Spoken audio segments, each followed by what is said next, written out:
Welcome back. You're watching the CNBC TV18 special. We're in conversation with the Vice Chairman of the NITI Ayog, Rajiv Kumar, on the state of the economy. We are given to understand that there are reservations even within the government quarters on whether an ARC is the route to go or whether an AMC is the best way forward. The SBI chief in his conversation with me very clearly said the need of the hour is an asset management company. What's your own view on this? Has the NITI done any work in any form or fashion at all on this, and what would you suggest? NITI has not been called upon to look into this, and we've not been consulted. So I would rather hold my brief on this. But I must emphasize what I did in the case of IDBI, which is that I see the problem in the public sector banks as one of corporate governance and one of the whole culture and the ability for risk assessment and risk assessment and credit management, and the entire change that is needed for these banks to become far more sort of creditor, loan friendly and improve their credit to deposit ratios, etc. So I think whatever solution is found there, I have no comments to make because we were not consulted. But in the public sector bank management, I am very clear that we need to bring this change, this radical change in the way public sector banks are managed, and in the way the public sector banks make their credit decisions and assess their risks. Okay. Mr. Kumar, let me move away and talk to you about another controversial issue or confusing issue, sir, and that is the issue with respect to electric vehicles. There seems to be policy confusion. One day we hear that there needs to be a policy, the next day we hear that there doesn't need to be a policy at all, that individual ministries and individual departments can take these things forward the way that they want. Now, state governments are confused. Telangana, for instance, saying now we'll wait for the centre to decide what its EV policy is going to be. I mean, what is going on as far as the electric vehicle roadmap is concerned? A lot is going on, Shereen, as far as mobility is concerned, as far as modern mobility, shared, connected, zero-emission mobility is concerned, is going on. And I think the very good news really is that the Prime Minister himself is going to lead, has directed NITI Ayog to conduct a global summit on the 7th and 8th of September on mobility, and we are preparing for that, and in preparation of that, we are actually preparing some very substantial papers on all aspects of mobility, not just zero-emission vehicles, but also on charging infrastructure, on the logistics, on digitization and the use of data, etc. But we recently held a meeting where I think 35 states were represented because the Prime Minister has wanted us to get their states involved in drawing up the plans going forward. So all of them were here, and they are all now have constituted their task forces. They are preparing their own plans of action, which hopefully will be ready by the 7th or 8th of September.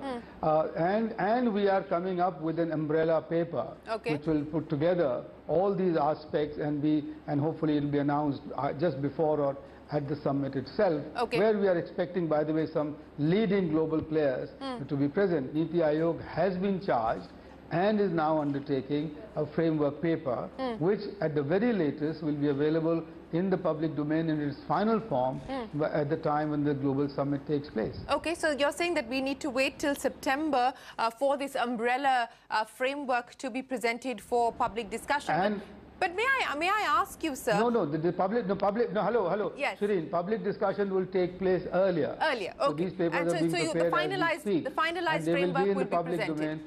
Sure. That is one. And second, that in the meantime, the ministries are going ahead with their own actions, as it were, on points which have already been discussed and in which there is consensus within the government. Okay. Will subsidies be provided for personal mobility, for the use of zero-emission vehicles for personal use, or will this be restricted for vehicles that will be used for public transportation for commercial use? Because again, there's been a lot of back and forth on this front. So as you put this umbrella framework together, where do you stand on this issue? I can't preempt that because that's exactly one of the major issues that are being looked at this point of time. But let me give you some statistics, which is that 87% of all vehicles on the road in India are either two-wheelers or three-wheelers, and only 14%, 13% are are four-wheelers, which includes personal vehicles, personal cars, and buses, as it were. Right now, so therefore, we need to focus much more on the public transport as well as two-wheelers and three-wheelers for us to make a real impact on the electric mobility and to use this moment in time for India to leapfrog into a different form of transport model than we have followed so far. Quick question on what we're seeing happen as far as the global tariff war is concerned. I wouldn't call it a trade war just yet, but the possibility of a full-blown trade war is now also gathering momentum, given what we have seen from President Trump today. In fact, the EU saying that they will respond or retaliate with commensurate measures. India has already notified the WTO that it intends to impose retaliatory tariffs, so it hasn't done so just yet. Do you believe that that this is now going to start to impede on global growth, which has really been the strongest that we've seen in several years? Of course, and it's already all this noise that is happening has already caused a lot of turbulence in the global economy, and has actually caused, has actually sort of broken down the synchronized recovery that we were experiencing in 2017 and bit in the 2018. Already we see that the recovery is becoming desynchronized, with the US taking, going much further, faster at 4%, and Eurozone and Japan, sort of lagging behind. But I'm somehow convinced that better sense and more sanity will prevail in Washington. What about India's position? We have notified the WTO about retaliatory measures on account of the tariffs imposed on steel and aluminum by the US. But beyond that, the US is now asking us to not do business with Iran, for instance. How would you, what would your assessment be in terms of India's response? I mean, a two-part answer to that, Shereen, which is one that India, of course, accepts all that the multilateral bodies like the United Nations General Assembly or the World Trade Organization, asks us to do, or where we are where we have signed on on some agreements, and we will do that. And I don't see so far that the UN has imposed sanctions on Iran.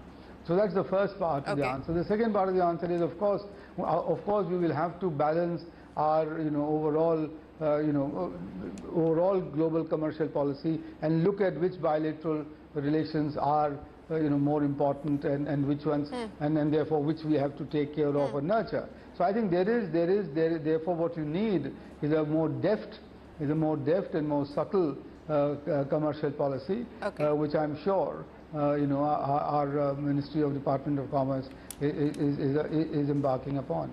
Let me end then by asking you, sir, you spoke of how mobility will be one of the priority areas that the NITI is working on. I would imagine Ayushman Bharat is the other, along with, of course, the MSP rollout. But end of 4 years now, what is going to be the key priority for you?